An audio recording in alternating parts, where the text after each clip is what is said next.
Avant, j'étais polygame et le fait de me retrouver donc en fauteuil roulant, ça m'a rendu, non pas un garçon sérieux, mais voilà, de découvrir ma capacité d'aimer. Voilà, c'est ce que m'a apporté l'accident. C'est une vie, ouais, une vie exceptionnelle et que j'échangerais pour rien au monde. C'est-à-dire que j'échangerais pas cette vie-là, vraiment. Vous me dites aujourd'hui, bah là, vous êtes valide, vous marchez, vous courez même le 100 mètres en 10 secondes, mais jamais de la vie. Tout ce qui me rend heureux aujourd'hui, je l'ai rencontré ou il s'est créé autour du fait que je suis en fauteuil roulant.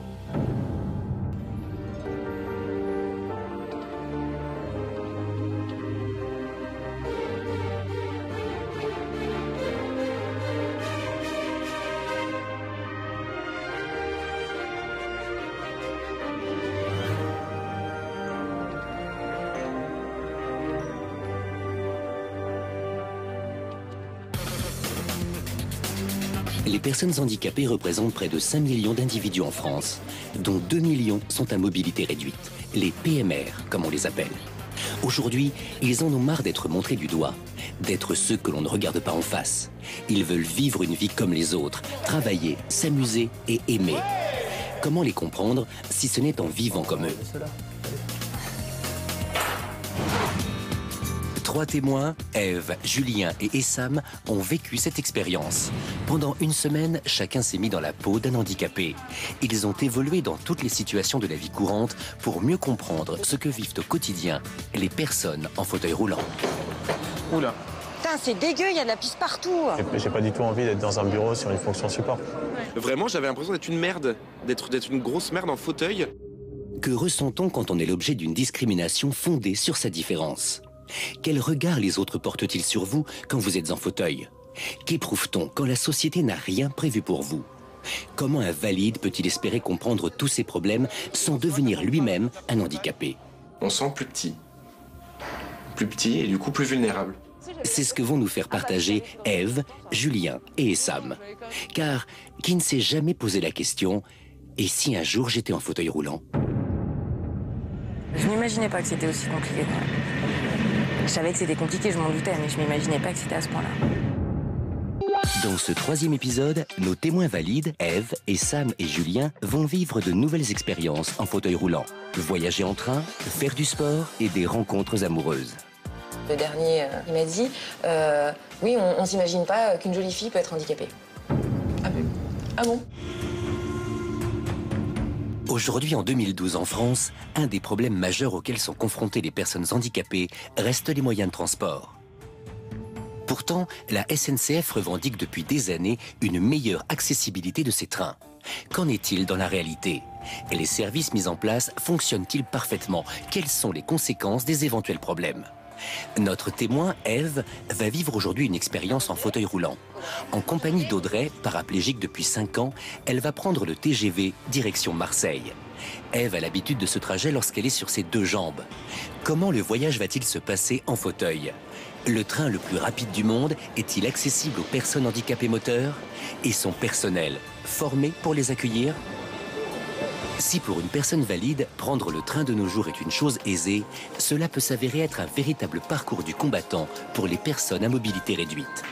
Pour prendre le train, le plus courant, c'est de passer par le système de réservation Accès Plus, qui est un système dédié aux voyageurs handicapés, qui suppose par contre de s'y prendre au minimum 24 heures à l'avance. Bonjour. Oui, tout à fait. Ça marche. Okay. C'est la première fois que vous prenez le train ou... Non, non. Non? Du tout. J'ai l'habitude. Moi aussi. Dans votre cas, c'est mieux. Les personnes handicapées ne peuvent de toute façon pas voyager de manière spontanée parce que le moindre voyage s'organise. Je ne peux pas, sur un coup de tête, prendre le TGV, par exemple, parce qu'il va falloir mettre en place des prestations d'accueil. Ou alors, ça va être à moi d'appeler, de tout mettre en place et d'aller en gare directement. Et de dire, voilà, c'était pas prévu, mais je vais devoir mettre en place telle prestation, telle prestation. Voyager quand on est en situation de handicap de manière spontanée, c'est très très difficile. Ça passe, c'est bon pour moi. Merci. C'est pas bon voyage. Merci. Au revoir. C'est toujours organisé pour que ce soit bien, mais il y a toujours des petits dysfonctionnements, des petites choses qui font que, à moins d'être habitué et de voyager régulièrement sur la ligne et du coup de prendre des habitudes, il y a quand même toujours des petits dysfonctionnements qui, avec le temps, j'espère, se régleront. Des dysfonctionnements qui nous sont confirmés par un grand nombre de témoignages de personnes en fauteuil roulant. Christophe a 37 ans. Il est en fauteuil suite à un accident de VTT.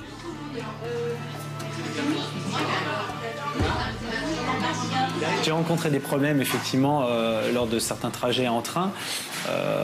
Le problème principal que j'ai dû rencontrer, c'est tout simplement un wagon où il y avait peu de personnes, les gens sont descendus avant moi, la plateforme n'était pas présente, donc c'est tout simple, j'ai descendu mon fauteuil, je me suis mis par terre sur les fesses, j'ai mis mon fauteuil, j'ai fait descendre mon fauteuil en avant sur les marches. Une fois qu'il était sur le quai, heureusement il n'y a pas une grande distance, j'ai descendu tout simplement sur les fesses, je me suis transféré sur le fauteuil en prenant un risque de passer tout simplement entre la voie tout simplement et le train. On trouve des astuces. J'avais des contraintes d'horaire, de départ, donc il fallait bien que je sorte du train. Et là, c'est un problème de communication. Et effectivement, des boutons d'appel, le temps d'appeler la personne, le temps de descendre, le train doit repartir. Si les personnes ne sont pas prévenues, je ne vais pas m'amuser à bloquer un train. Donc je me prends par les fesses, comme on dit, tout simplement pour pouvoir essayer de me sauver de la situation. Il y a beaucoup de points positifs aussi, c'est qu'il faut pas, c'est pas parce qu'on est en fauteuil qu'on doit être tout triste et pouvoir rien faire. Au contraire, ce que j'ai envie de montrer, c'est que même si on a un handicap, ça ne nous empêche pas de voyager, de travailler, d'avoir une vie sociale, d'avoir une famille. C'est vraiment ce que j'ai envie de montrer. Audrey va accompagner Ève dans cette nouvelle expérience. Cet agent immobilier de 32 ans ne connaît pas le monde du handicap. Le regard que j'ai sur les personnes handicapées moteurs, c'est un regard vraiment compatissant. Je les plains. Ce que j'attends de cette expérience, c'est surtout de me rendre compte des difficultés que les gens qui ont ce type de handicap peuvent rencontrer au quotidien. Je pense que je vais découvrir beaucoup de choses et beaucoup de réactions auxquelles je ne m'attends pas du tout.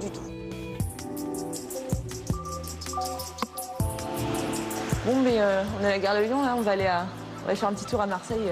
Allez, c'est parti. Pour visiter un peu sur les boutiques aussi. Pour corroborer ces témoignages, Ève et Audrey ont décidé de prendre le TGV pour aller à Marseille. Elles ont réservé leur billet à l'avance et c'est 30 minutes avant le départ du train qu'elles ont été convoquées. Il est 7h30, gare de Lyon. Le départ est à 8h16. Les deux jeunes femmes doivent tout d'abord trouver l'accueil réservé aux handicapés. Ça doit être par là. Ouais. Ah bah oui, voilà. T'imagines, ce sera en période de vacances. Départ en vacances. Alors, et donc c'est là, ouais, mais en fait, après, il doit y avoir un accès... Il doit y avoir marqué quelque chose, tu sais, de genre Access Plus ou... Ouais. On va lui demander. On va lui Ouais. demander où ça se trouve. Bonjour. Excusez-moi, messieurs. Vous savez où c'est Access Plus, là, pour l'accueil des personnes handicapées? En haut? D'accord. Ok, mais merci beaucoup, alors.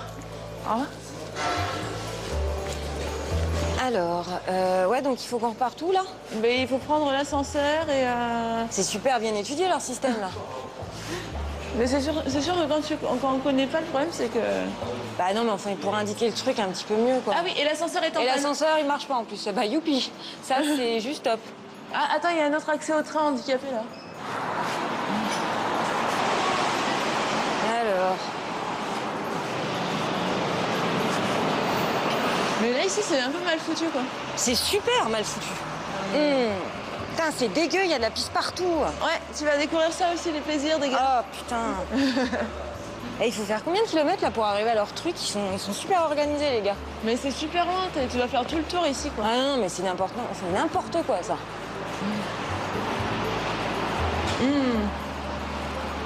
Oh, putain, mais c'est quoi? Putain, mais il y a de la pisse partout, sérieux, c'est ultra glauque. Ah non, mais c'est ignoble. On va apprécier l'intérieur aussi. Ouais, j'ai l'impression que ça a l'air d'être aussi propre. Bon, bah, je te rejoins. Ouais. Attends, Sylvie. C'est le bordel. Vraiment, c'est le bordel. C'est déjà pas évident quand on est valide, mais alors là... Bonjour, le parcours du combattant. Bonjour, monsieur. Excusez-nous, on cherche le service pour l'accueil des personnes handicapées pour prendre une photo. D'accord, ok, mais merci beaucoup. Ah, c'est au fond. Ah bah voilà, tout au fond, c'est tellement plus simple. Allez. C'est pour ça que les petites gares, c'est vachement mieux. Non mais sérieux, c'est mal foutu leur truc. Non, mais c'est super mal foutu. Tu te tapes 3 km de détour pour... Enfin, je vois pas l'intérêt, là. Ouais, pour aller... Bah ouais, ça devrait être plus court. Et en plus, quand t'es chargé et que tu arrives tout seul, c'est génial. Non, mais là encore, on a que juste un petit bagage parce qu'on n'y va qu'une journée, mais quand t'arrives avec ta grosse valise... Bonjour. On vient Bonjour. pour le train pour Marseille à 8h16. C'est du sport pour venir, hein? C'est du sport pour venir, il faut faire tous les détours. Je suis déjà épuisée rien que par le trajet. Et même en tardant, tu marches moins. C'est pour ça qu'ils nous demandent d'arriver une demi-heure avant. Parce que c'est tellement... Moi, ça m'est déjà arrivé d'arriver 25 minutes à l'avance et on m'a dit, non, c'était une demi-heure, pas 25 minutes. Quoi. Le gars m'a dit, sérieusement, il m'a dit, non, je vous prends pas. Donc sur le coup, j'ai cru qu'il rigolait et en fait, non, il me prenait vraiment pas, quoi. Donc j'étais accompagnée, donc en fait, ce que j'ai fait, c'est que j'ai quand même été sur le quai et j'étais prête à y aller, à monter comme je pouvais parce que c'était un intercité, donc il y avait des marches à l'entrée. Donc j'étais prête à passer, à y aller à quatre pattes pour aller et que ma mère me plie mon fauteuil et me le mette dedans, quoi. J'étais prête à faire ça. Heureusement, il y a eu du retard. Donc le gars a pu nous amener, voilà. C'est en fait, en gros, en étant handicapé, on peut pas être spontané, en fait, voilà, de dire, voilà, j'ai un entretien, mais j'apprends le matin, un entretien le soir, on peut pas. D'accord.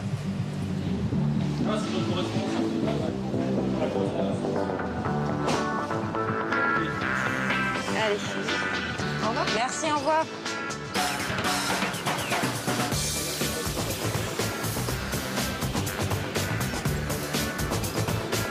Ce qui m'a étonnée, c'est qu'ils nous ont pas proposé de nous pousser. Ils auraient quand même pu le faire. C'est un minimum, je trouve. Enfin, je sais pas, moi, ça m'aurait traversé l'esprit. Surtout que c'est un service spécialisé pour. Donc, ils nous ont pas proposé non plus de prendre nos bagages. Donc, on a suivi l'agent qui était devant nous, parfois à côté, avec nos sacs et en se débrouillant. C'est vrai que généralement, ils proposent voilà, de porter le bagage. Bon, là, on n'était pas trop chargés.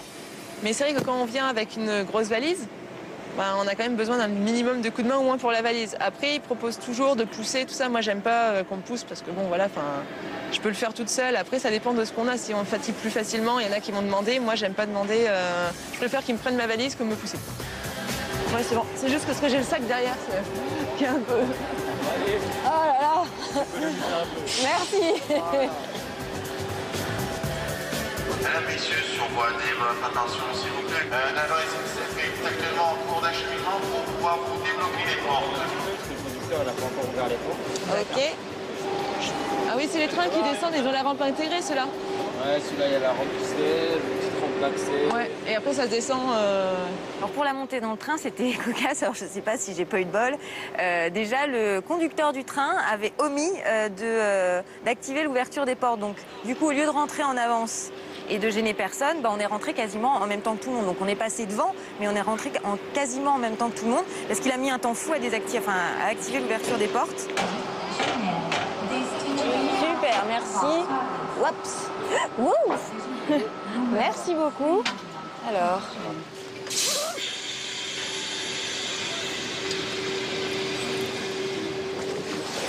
Pour rentrer, c'est pas mal, quoi. Pour rentrer, c'est vachement pratique, ouais. C'est super pratique pour rentrer dans le train. Un truc qui se lève, qui se descend. Non, ça c'est pas mal bien étudié. C'est assez bien. On va voir comment ça va se passer pendant le trajet. Mesdames, Mesdemoiselles, Messieurs, bonjour. Votre chef de bord et toute l'équipe TGV vous souhaite la bienvenue à bord de ce TGV à destination de Marseille.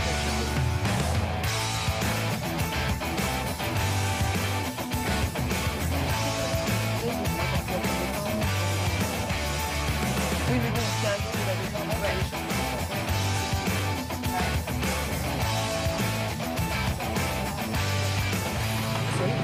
Alors. Oui, c'est cette toilette. Tu veux qu'on le bouge où? Ah ouais, non. Ah, ça va pas être. Ah. C'est vachement lourd avec le truc dessus. Ah, je peux pas le porter. Mais en fait, je veux le défaire. On pourra passer, sinon je passerai pas. On va le mettre de l'autre côté. Mais non, parce que s'il est dans le couloir, moi je peux pas passer.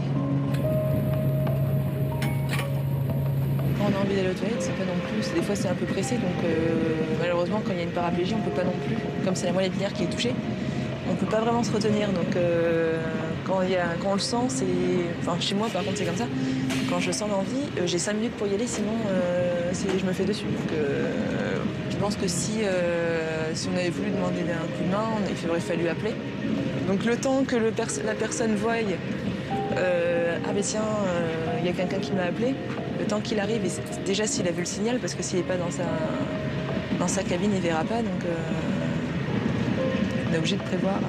Sinon après voilà, il y a le système D quoi. C'est pas très devant les gens, c'est pas très pratique. Mais il faut pas être pudique. Par exemple, des fois c'était les toilettes qui s'ouvraient pas, qui étaient les toilettes handicapées, qui ne s'ouvraient pas parce qu'ils étaient en panne. Donc ça, sur un trajet de 6 heures de train, c'est un petit peu embêtant. Donc ce jour-là, j'avais dû demander au contrôleur. Ça avait pris pas mal de temps parce que c'était un peu urgent. Et en fait, le temps qu'il arrive pour déjà aller chercher les clés, tout ça, je m'étais urinée dessus. Donc, ce qui n'est pas forcément très agréable sur un voyage. Il est où le bouton d'ailleurs? Il est là. D'accord, moi j'en ai pas. T'en as pas? Non, moi j'en ai pas. J'ai une prise, mais j'ai pas de bouton. Non, mais c'est moi qui il est là. Et là, si on veut aller se prendre un petit café ou un petit sandwich, il faut appeler. C'est le monsieur qui nous l'amène? Bah ouais, parce que nous, on peut pas y accéder, c'est des escaliers, donc... Ah oui. T'as envie de manger? Ou boire un truc? Ouais, on va se prendre un petit café pour se réveiller. Un petit café? Un petit café. Bon, Ah bah alors, déjà... Ça marche pas. Pourquoi ça doit s'allumer quelque part? Mais je sais pas. En principe, c'est ça. En principe, c'est un gros bouton rouge. Bon, mais on va voir s'il y a quelqu'un qui débarque. Ouais.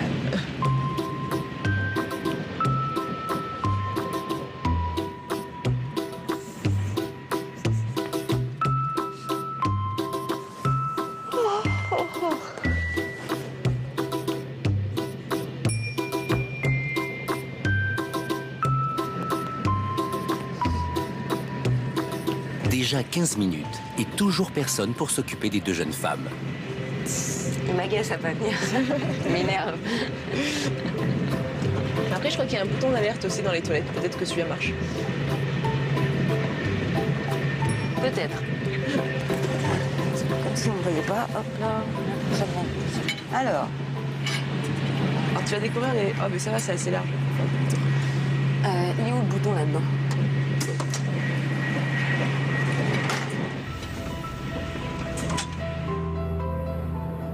Je m'imaginais pas que c'était aussi compliqué. Je savais que c'était compliqué, je m'en doutais, mais je m'imaginais pas que c'était à ce point-là.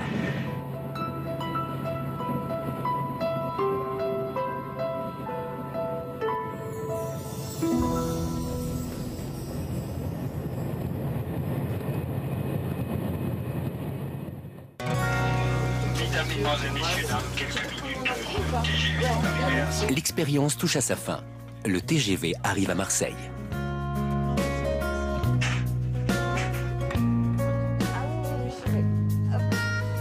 Ce n'est qu'une fois l'ensemble des passagers descendus que les personnes en fauteuil roulant peuvent enfin quitter le wagon.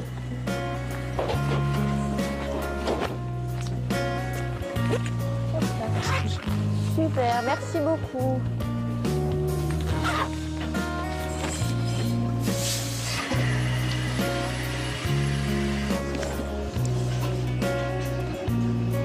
Oh bah écoutez, alors avec grand plaisir. C'est gentil. Au fait, on a eu un petit souci. Le bouton SOS ne marchait pas. Ah oui, on a appuyé, mais même on a dans appuyé les plein toilettes. de fois. Vous l'avez mis en fonction, non? Ah, parce qu'il faut le mettre en fonction. Il est allumé? Mais il n'y avait rien marqué. Hein. Non, bah c'est que le collègue de l'allée, vous l'a pas mis en fonction. Parce que logiquement, quand le bouton est en fonction, il est allumé rouge. Ah ben nous, il n'y avait rien. Ouais, il n'y avait que dalle. Mais merci beaucoup. Merci infiniment. Merci. Bonne journée, au revoir. Au revoir. Par contre, ils sont plus serviables, les gens. Ouais.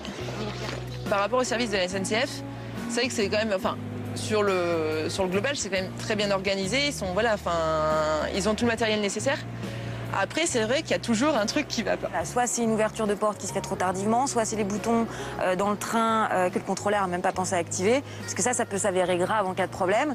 Et puis c'est vraiment cette espèce de détour, mais totalement, mais vraiment, mais pas du tout sécurisant pour la gare pour accéder. Et puis en plus, c'est des personnes qui ont besoin de moins faire de trajet, justement. Alors, mais non, là, c'est juste tout un détour, limite le tour de la gare pour arriver au quai. Donc non, je m'attendais pas à ça. Je m'attendais à une simplicité au niveau de l'accès au quai déjà, qu'il n'y a pas eu du tout. C'est vrai qu'au niveau gare, c'était la première fois que j'ai autant galéré pour trouver l'accès en fait. Il faut faire tout le tour de la gare pour accéder à l'ascenseur, alors qu'une personne valide va juste prendre l'escalator ou l'escalier et va arriver directement sur le quai, quoi. Donc nous, on doit faire beaucoup plus finalement que les valides, alors que ça devrait être l'inverse. Sinon, le reste, après, voilà, c'est relativement bien passé. Après, c'est des fois des soucis d'organisation. Peut-être que c'est moi, peut-être qu'il aurait dû me mettre à la place d'Ève pour accéder plus facilement aux toilettes. Elle a été obligée de démonter les roues de mon fauteuil, de mettre mon fauteuil dans la partie bagage, donc c'est quand même relativement lourd, pour pouvoir accéder et aller jusqu'aux toilettes. C'est franchement pas très étudié. Finalement, sur le train, ils peuvent prendre que 2 personnes handicapées, quoi. On aurait été 4 en fauteuil, c'était impossible. Donc c'est vrai que c'est un peu quand même, c'est un peu sélectif un petit peu quand même. C'est un peu, c'est au premier arrivé finalement, bon comme pour tout, mais bon il y a quand même des centaines de places valides et finalement pour les handicapés il n'y en a peut-être que 2.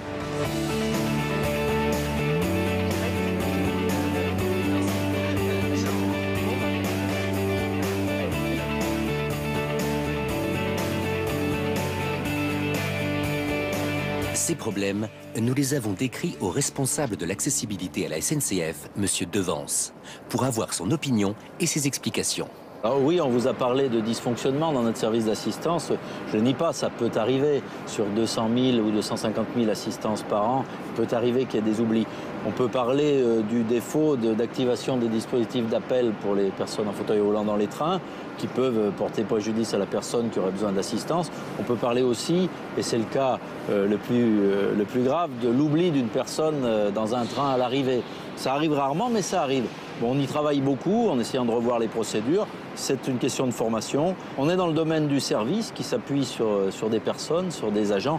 Et forcément, le zéro faute n'existe pas dans ce domaine.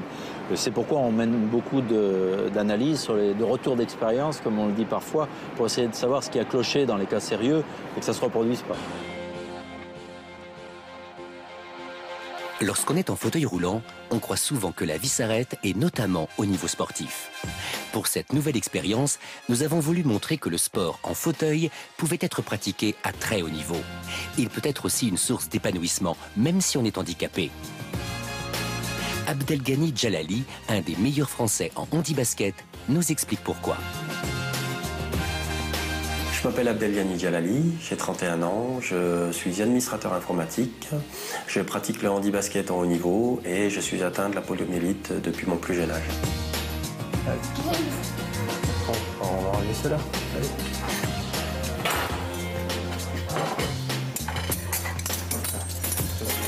Merci. Quand j'étais plus jeune, à l'école, effectivement, en étant la seule personne handicapée dans une école primaire un peu avec des personnes valides, j'étais un petit peu montré du doigt. Et petit à petit, lorsque j'ai commencé à pratiquer mon sport, qui est le basket, j'ai tout de suite été vu d'un autre œil, de par mes camarades de classe et aussi de mes professeurs. Donc j'ai remarqué que mes professeurs faisaient pas mal attention à ça et me demandaient, me prenaient un peu en exemple.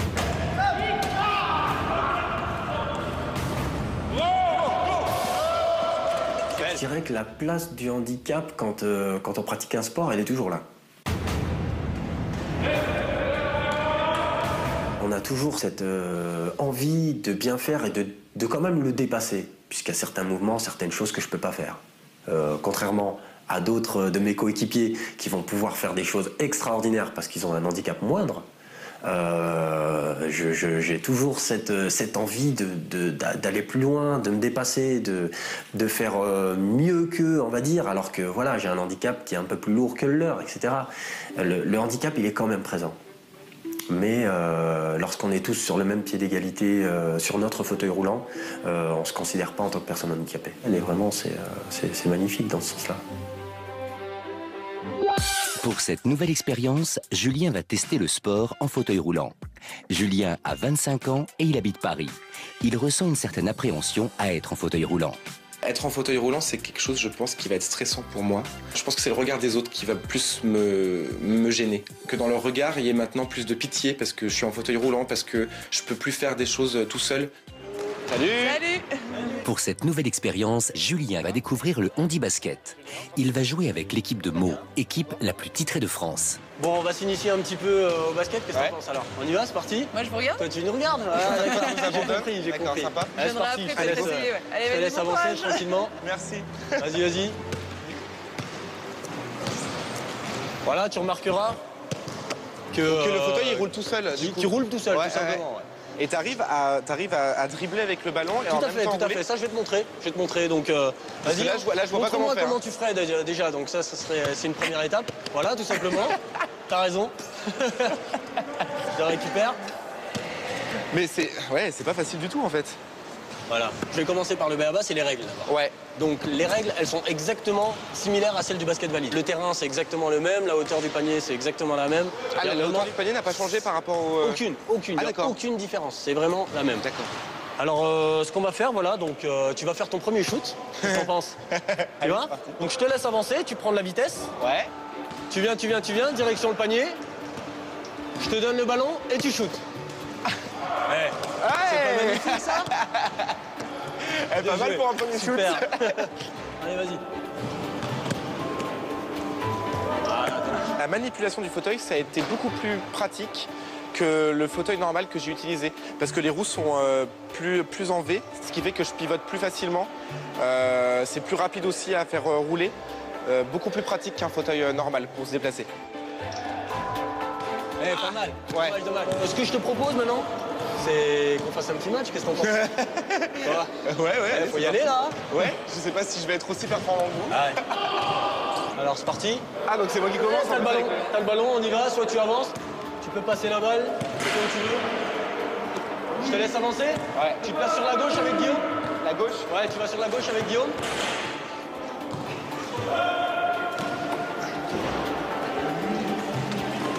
Putain, la vache, comment il faut pour être aussi rapide? Là. Vas-y Julien, passe par là. Ouais.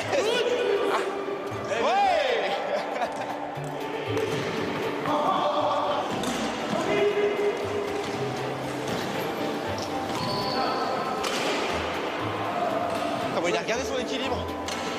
Alors? Ça commence à être crevant. Tu rambles un petit peu quand même, non? Ah ouais. C'est très physique. Ça fait mal au bras au bout de 2 minutes. Eux, c'est des sportifs de haut niveau. Moi, je n'ai jamais fait de basket de ma vie, encore moins en fauteuil roulant. Donc du coup, ouais, c'est très physique et c'est très dur. Ah bah écoute mon gars, tu vas pouvoir sentir que c'est un sport de haut niveau. Ouais. Vraiment. Après ce petit échauffement en compagnie de Julien, le vrai entraînement va pouvoir commencer. Et là, ce n'est pas le même niveau.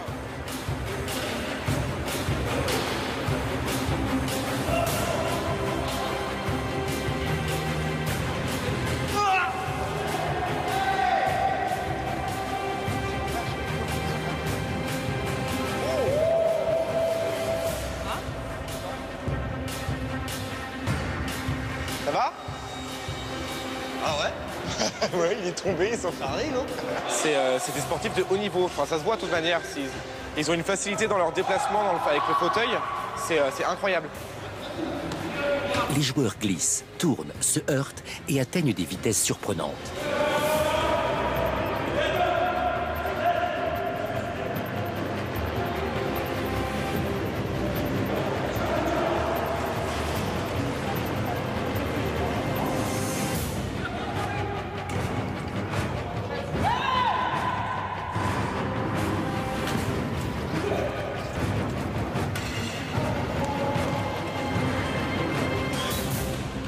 Bon alors, t'en as pensé quoi? C'est vachement plus sympa que le basket en valide, je trouve. Ah ouais? Ouais, je trouve qu'il y a plus de cohésion d'équipe, il y a plus d'esprit. Bah, vraiment, je pensais pas du tout que des personnes en fauteuil pouvaient jouer encore mieux que des valides. Comme je t'ai dit, ouais, c'est du haut niveau. T'as pu apprécier un petit peu ce que c'était que des sportifs endurants en fait et une envie de se dépasser, de faire plus que la nature nous a donné, tout simplement.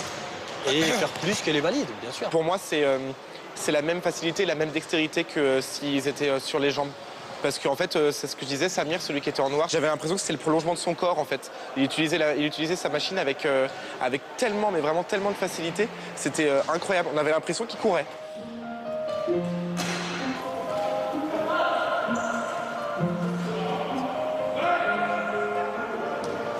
Pour les personnes handicapées elles-mêmes, c'est un message mais de liberté, de dépassement de soi, d'épanouissement. Moi, clairement, maintenant, sans le basket, je ne sais pas ce que je ferais. je me sentirais pas bien. Je me sentirais pas bien, je serais pas bien. Je sais pas, vraiment, il y a énormément de choses que j'ai trouvées dans le basket. J'ai trouvé des amis, j'ai trouvé une façon de me dépenser après mon travail, un exutoire tout simplement. Donc j'ai besoin de ça, c'est une drogue, vraiment c'est une drogue. Non, c'est un très très grand plaisir et un grand honneur de faire 10 ça m'a fait minutes avec super vous. plaisir, Ouais, moi, vraiment, pareil. hein, tu reviens quand tu veux. Ça marche, vraiment, c'est avec grande joie qu'on t'accueillera, mais merci beaucoup. Vraiment aucun problème. Merci. Moi, le sport m'a aidé à être au point physiquement, finalement, de pouvoir, que ce soit sortir du fauteuil, se mettre dans le fauteuil ou se déplacer avec le fauteuil. Ça m'a aidé à être vraiment à l'aise avec mon corps et avec un fauteuil. En fait, ce qu'il faut savoir aussi, c'est que le handicap, enfin, suite à un accident, il y a toute une reconstruction à faire. En fait, pour nous, c'est un peu comme une nouvelle naissance. Il faut tout réapprendre. Et le sport, ça va être une manière ludique, justement, de réapprendre à apprendre à se déplacer en fauteuil, à apprendre à être agile, à apprendre à se connaître soi-même, et puis à pouvoir repousser ses limites constamment, et puis s'ouvrir des nouvelles opportunités, et après repasser à chaque fois à un stade supérieur, quoi. La vie ne s'arrête pas avec le handicap. Chacun son sport pour s'épanouir. Le basket pour certains, l'escrime pour d'autres. Laurent François a été 2 fois médaillé olympique et il est champion du monde en sabre. Nous avons suivi un de ses entraînements dans sa région, en Auvergne. Là, on est dans ma salle d'armes, on est au cercle d'escrime de la Rapierre de Chamalières, là où je m'entraîne, on va dire, toute l'année, où je fais toute ma préparation pour les Coupes du Monde, les Championnats du Monde, les Championnats d'Europe et les Jeux. Donc, et là, on va aller prendre la leçon au sabre avec mon maître d'armes. On va bosser, je ne sais pas combien de temps, c'est lui qui décide. Donc, je sais que je pose mes fesses, je ne sais pas quand je les lève. Donc, on est parti.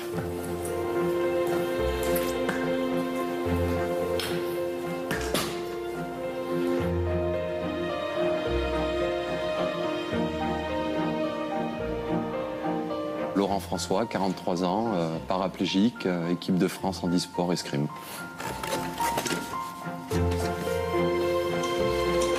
Ça s'appelle un handi fixe et c'est indispensable à la pratique de l'escrime en fauteuil.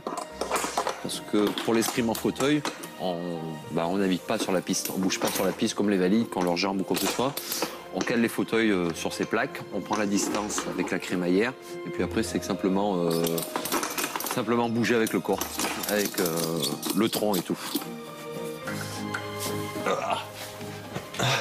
J'ai eu mon accident en octobre 92 ou 94, je me souviens plus trop des dates à vrai dire.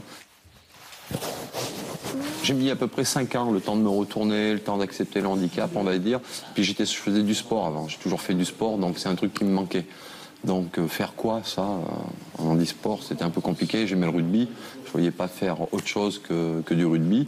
Et puis c'est au détour d'une soirée, j'ai rencontré un maître d'armes qui s'appelle Pascal Mage. Et il m'a demandé si je faisais du sport, je lui ai dit que je ne faisais pas de sport, il m'a demandé si je voulais essayer, je suis venu essayer, puis j'ai accroché. Donc et depuis, ça fait maintenant, ça fait 12 ans. Ah non, non!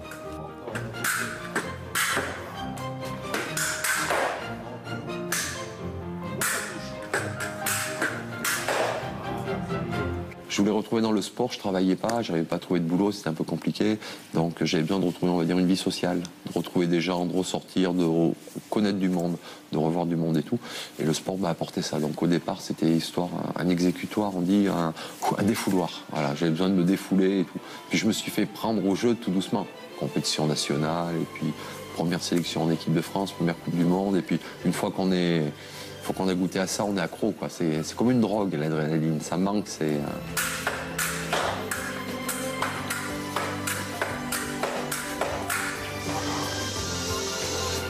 Bien vu.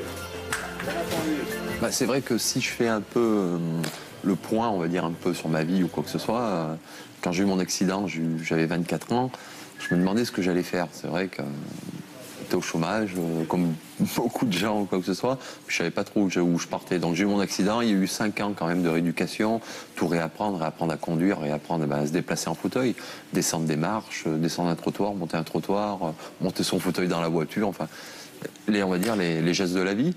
Et en faisant le point, j'ai quand même pratiquement fait le tour du monde grâce au sport.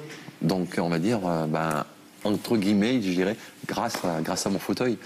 Je suis parti au Brésil, je suis parti aux États-Unis, au Canada, en Chine, à Hong Kong, en Europe.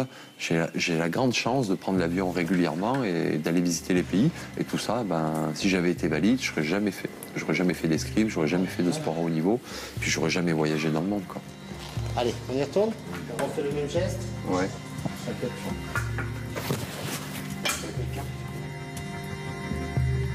Beaucoup de sports sont possibles si on est en fauteuil, même les plus extrêmes. La passion de Christophe n'a pas été diminuée malgré son accident. Avant mon accident, qui était en octobre 2002, c'était un accident de VTT de descente. Je pratiquais pas mal de sports d'high risk ou extrêmes comme plongée sous-marine, du parapente, du kite, du surf. Et quand j'ai eu mon accident en 2002, ça m'a donné une relativité par rapport à la vie. Mais lorsqu'on a touché à ces sports-là, en fait, c'est une drogue et on a besoin de cette drogue, en fait, tout simplement. Donc il y a un manque qui se crée au bout d'un an. Et je me suis rendu compte que tous les sports que je pratiquais, sport de glisse, voire un petit peu en marge, voire extrême, n'avaient pas été plus que ça explorés. Et donc j'ai décidé de me lancer dans cette voie. Donc à partir de 2003-2004, j'ai décidé de développer un châssis solo pour pouvoir naviguer en pleine mer, dans les vagues, comme avant, retrouver les sensations d'avant.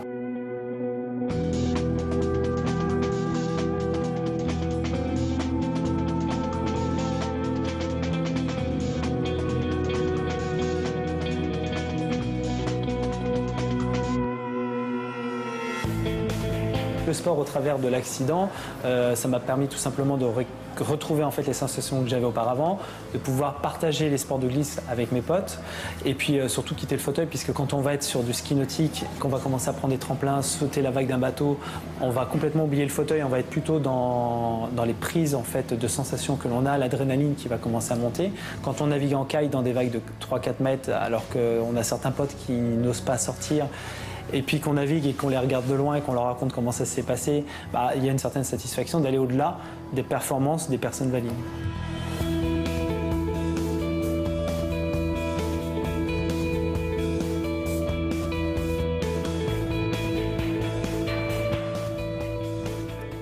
Je m'appelle Auriane Lopez, j'ai 22 ans, je suis étudiante en 5e année de médecine et athlète, donc membre de l'équipe de France handisport depuis 2005. Je suis née avec une malformation de la jambe droite, donc une quasi-absence de fémur. Et je suis donc appareillée pour la marche et pour la pratique de l'athlétisme. J'ai commencé le sport depuis toute petite où je pratiquais dans des clubs valides. Et un jour, j'ai vu un athlète amputé courir à la télévision, Dominique André, qui était appareillé par le même prothésiste que moi. Donc j'ai demandé à mon prothésiste Patrick Ducrot de me faire une prothèse comme Dominique parce que j'avais envie de courir et de sauter, de lancer. J'ai fait mes premières compétitions et vu que les résultats sont arrivés assez vite, j'avais déjà les portes du haut niveau qui commençaient à s'ouvrir, donc j'avais qu'une envie, c'est y aller et porter le maillot de l'équipe de France et continuer. J'ai eu ma première sélection en équipe de France junior en 2005, donc j'ai participé 5 fois au championnat du monde moins de 20 ou moins de 23 ans, avec 8 médailles internationales, dont un titre de championne du monde junior en 2009 sur 200 mètres. J'ai été 3 fois championne de France, dont championne de France élite du 200 mètres en 2010. Maintenant, je me suis orientée donc sur le sprint, donc 100 mètres, 200 mètres et le saut en longueur. J'aime le sport parce qu'il me permet de me dépasser, de montrer qu'on peut être compétitif et avoir des objectifs malgré un handicap lourd. Et ça me permet vraiment d'assumer totalement la personne que je suis dans la vie de tous les jours.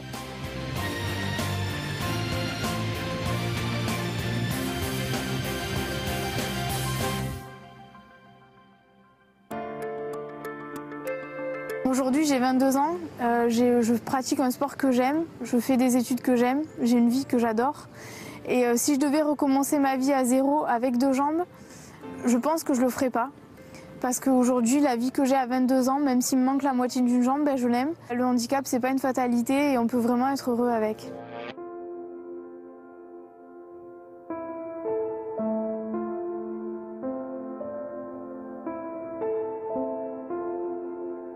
Moi, j'ai découvert le planeur Et ça a été vraiment une très grande satisfaction dans le sens où une fois en vol en planeur, il n'y a plus besoin de l'utilité des jambes. On est tout à fait autonome avec les mains et donc on peut parcourir des distances importantes, voler longuement, en toute liberté et puis en toute autonomie, voilà, sans l'usage des pieds.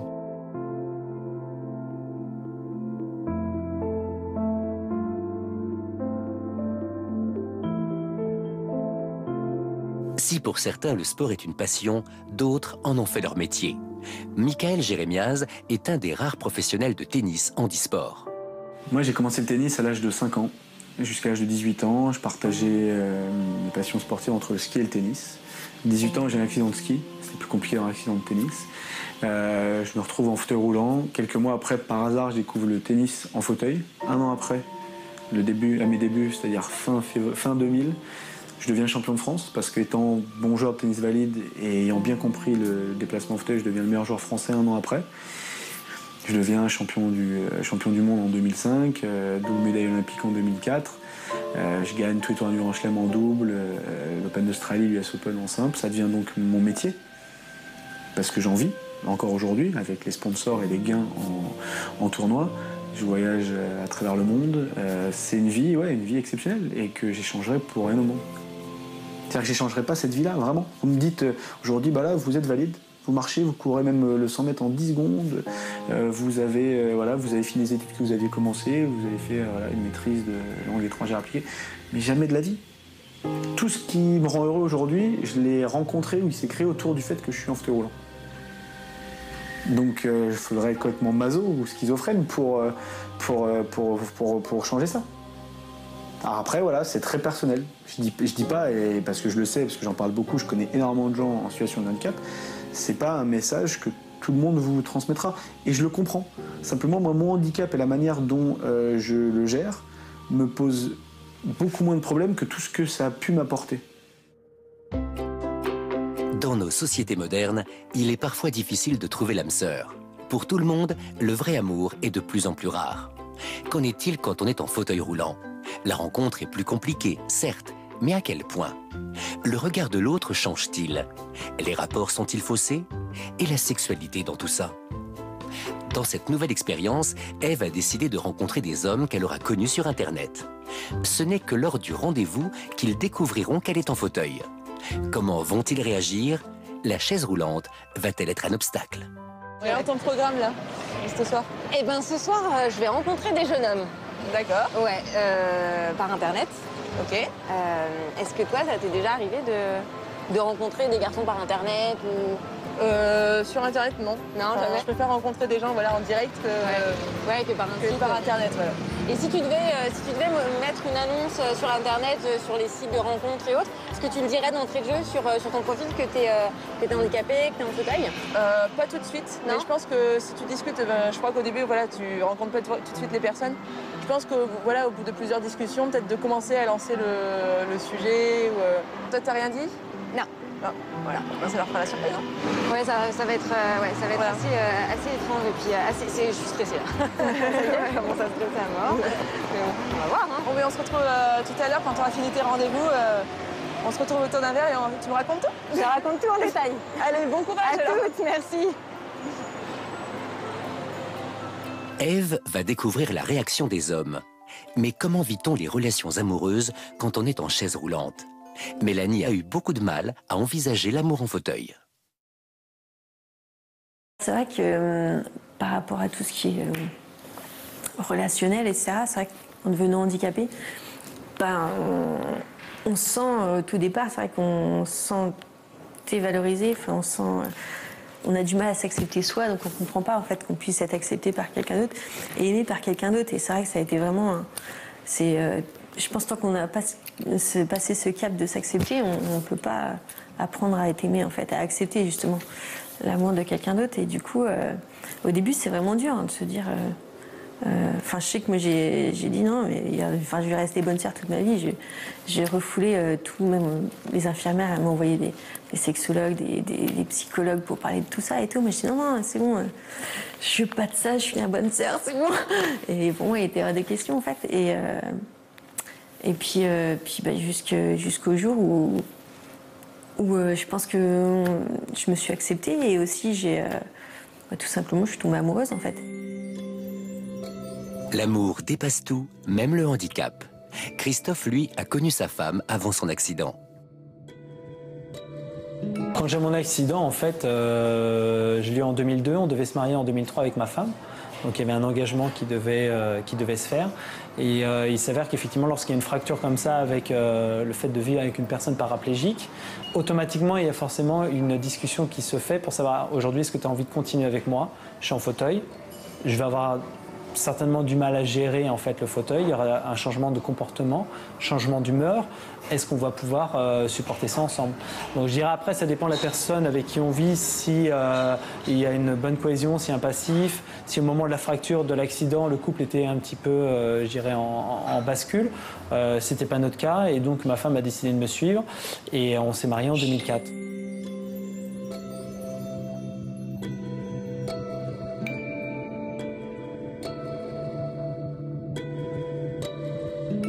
Le papa de ma fille, je l'ai rencontré sur un grand site internet de rencontres super connu.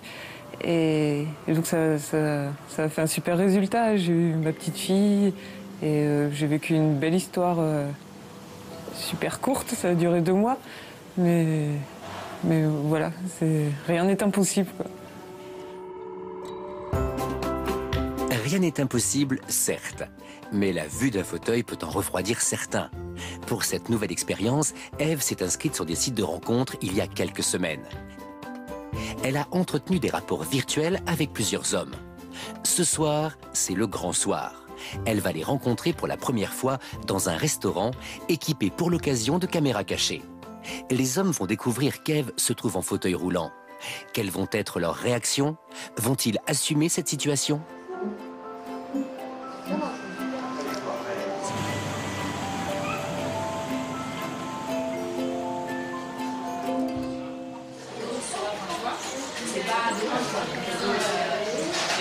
Bonjour, Ève. Olivier. Ça va et toi? Je t'en prie, installe-toi. Ça va, t'as pas eu trop de mal à trouver? Non. Non? Bon, bah, comme tu peux le voir, voilà. Choqué ou... Non, ça va? Non? Moi, je l'avais pas spécifié parce que bon, c'est pas quelque chose qui me... Ouais, c'est vrai. J'y pense plus vraiment en fait, donc je ne spécifie pas. Puis, ouais. Bah après, au moins, c'est la réaction des gens et ça cible déjà, quoi. Exactement, Bonsoir, exactement. Bonsoir. Bonsoir. Il me semblait bien t'avoir reconnu. Ça va? Ouais. Pas trop surpris? Bah un peu. Ouais, je me doute. Ça va, ça te dérange pas? Bah non. Non? Bonjour. Pour tous les rendez-vous, il y a d'abord une première réaction à la découverte du fauteuil. Une certaine surprise, plus ou moins bien dissimulée par les hommes. Non, c'est vrai. Je m'attendais pas, donc c'est drôle. Ça te choque pas, ça te dérange pas du tout? Bon, tant mieux. Bonjour. Bonjour, ça va? Ouais. Ça va, pas trop étonné? Non. Non? Et ça va sinon parce que je ne t'avais pas prévenu de ma condition.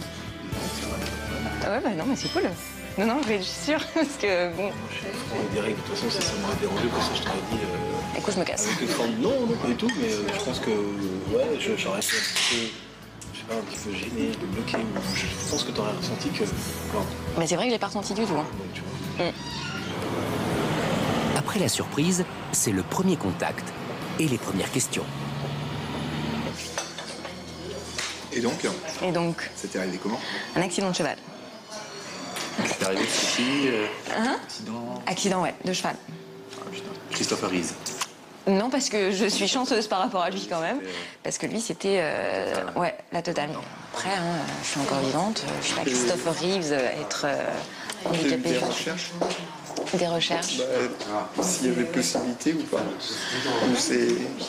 On fait toujours un petit peu espérer au départ, mais bon. Non. Bah, vaut mieux avancer tel que c'est et puis voir éventuellement une bonne surprise, mais... Et sinon... Pour beaucoup d'hommes, la curiosité l'emporte. Des questions sur son accident, sur sa condition, avec parfois un manque de délicatesse pour un premier rendez-vous, voire même une curiosité mal placée. Disons que Ça va, ça bouge. C'est juste moteur, il y a d'autres choses qui font ça. C'est-à-dire non mais t'inquiète, il n'y a pas de souci, je le mets à l'aise. Dis-moi. Je sais par exemple, des problèmes d'incontinence, ce genre de choses. Non. Moi ça va, c'est... C'est pas très glamour, quoi. Tu vois, là, c'est du tout. Oui, là je peux comprendre. En même temps, je te dirais peut-être pas dès le premier rendez-vous. Ah oui, tiens, j'ai des petits soucis. Non, je suis très très honnête. Non. Parfois, chez certains hommes, les attitudes et les comportements sont ambigus. Mais si je te l'avais dit d'entrée de jeu, que j'étais en fauteuil, tu serais venu? Bah oui, là, tu me vexeras pas, t'inquiète pas. C'est sûr que je t'ai pas, j'aurais jamais imaginé ça. C'est vrai que c'est intimidant, mais... Bah non, c'est plutôt moi qui devrais t'intimider. Parce que forcément, ça te... c'est le premier rendez-vous, donc on entend... Bah voilà. C'est difficile aussi de comme ça, d'éviter... Mais alors, ce qui voudrait dire qu'éventuellement, il y en aurait un deuxième?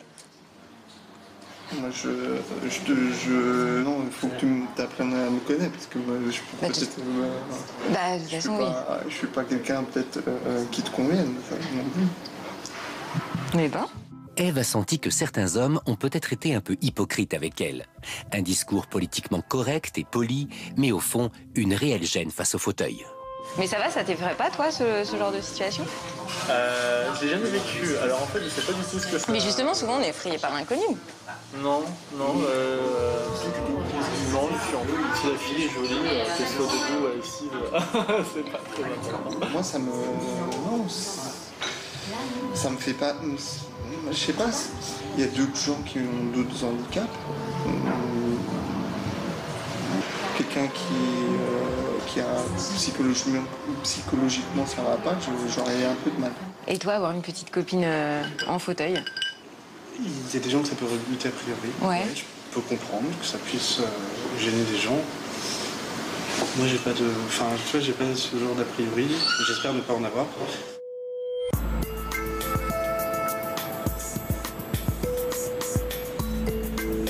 Audrey vient rejoindre sa copine Ève pour qu'elle lui raconte son expérience. Là, attends, je m'installe. Plein de trucs à te raconter. Je commence dans l'ordre? Allez, vas-y. Allez, alors. Le premier, il était très sympa, très correct, je pense très honnête. Ça l'a vraiment pas gêné. Après, bon, sur le coup, pour prendre un verre, il se focalisait pas nécessairement plus que ça dans l'avenir, donc je sais pas s'il a réfléchi à la question. Mais en tout cas, il était honnête. Il n'était pas du tout choqué ni gêné du fait que je lui ai pas dit ou ce genre de choses. Et tu penses que t'aurais, par exemple, si t'avais prévenu avant que t'aurais autant de gens qui seraient venus, tu penses que c'était là? Honnêtement, je pense pas. J'ai posé la question. Oui, mais forcément. Les gens se sont pris un peu au piège. Voilà, ils sont en face de moi, donc ils vont pas venir. Bah non, si tu me l'avais dit clairement, je serais pas venue. Non, je pense pas qu'il y en aurait eu autant. Je pense pas. Il y a un truc qui m'a fait rire là, justement, le dernier. Il m'a dit, oui, on s'imagine pas qu'une jolie fille peut être handicapée. Ah ben. Ah bon? C'est une réflexion qui était assez intéressante. Pour certaines personnes, c'est vrai que le handicap est relié aussi au physique. Donc, ils voient quelqu'un d'handicapé, c'est quelqu'un qui va baver, qui va être tout difforme de visage. Enfin, le stéréotype de l'handicap, c'est ça. Ouais. Donc, beaucoup de gens pensent que, en plus, quand tu es handicapé moteur, tu as aussi le problème mental. Donc ça, voilà. Donc ça, c'est très important pour moi aussi de montrer aux gens. Mais que voilà, non, c'est pas parce que tu es handicapé que voilà, qu'il te manque un membre, que tu sois en fauteuil, que tu peux pas être déjà que tu as toute ta tête, voilà, que tu peux faire des études, que tu peux travailler et qu'en plus tu peux être sexy, quoi. Voilà. Donc c'est ça qui est aussi et c'est les gens, ça les choque parce que bon, mais quand tu as un visage voilà, quand tu es joyeux et tout, pour les gens, des fois c'est pas normal que tu sois heureux en étant en fauteuil, quoi. Ouais, tu devrais être triste. Voilà, on devrait être enfermé dans notre coin et dans notre chambre en train de regarder la télé toute la journée et voilà. Même moi, je me dis souvent, je suis beaucoup plus heureuse maintenant qu'avant mon accident. Et ça, ça en choque beaucoup. Il y a beaucoup qui me croient pas parce que je me dis, mais attends, c'est pas possible. Avant, t'avais tes jambes et tout, je fais, mais avant, j'avais pas cette maturité que j'ai maintenant. Et je profitais peut-être beaucoup moins maintenant qu'aujourd'hui, quoi. Donc c'est vrai que ça m'a permis aussi, mais moi aussi, de prendre cet accident m'a permis de prendre confiance en moi, même avec les garçons.